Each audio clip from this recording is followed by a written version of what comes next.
শেষ ওভারের নাটকীয়তায় ১ রানের জয় কলকাতার।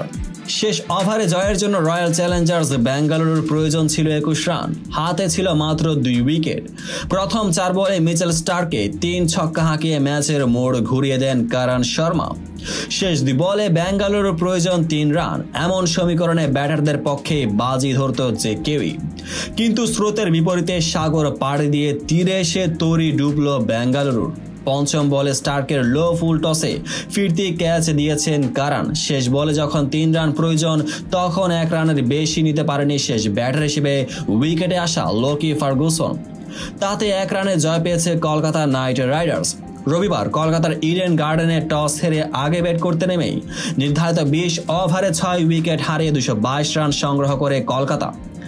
জবাবে খেলতে নেমে ২২১ রানে থেমেছে বেঙ্গালুরু। বড় লক্ষ্য তাড়া করতে নেমে শুরুটা ভালোই করেছিল বেঙ্গালুরু, তবে ইনিংস বড় করতে পারেনি বিরাট কোহলি। সাজঘরেই ফিরেছেন সফট ডিসমিসালে, ৭ বলে ১৮ রান করেছেন তিনি। এরপর বেশিক্ষণ টিকতে পারেনি আরেক ওপেনার ফাফ ডু প্লেসিও, ৭ বলে ৭ রান করেছেন বেঙ্গালুরুর অধিনায়ক।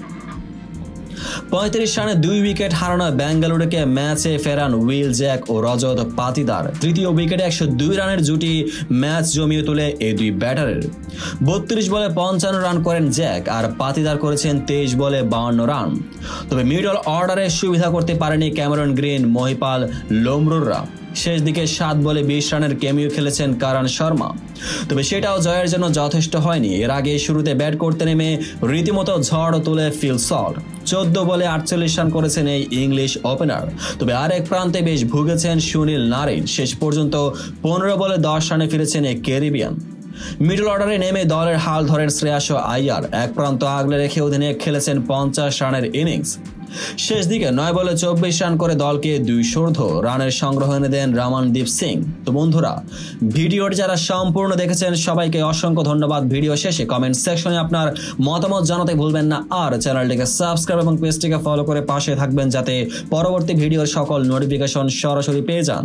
দেখা হবে পরবর্তী ভিডিওতে।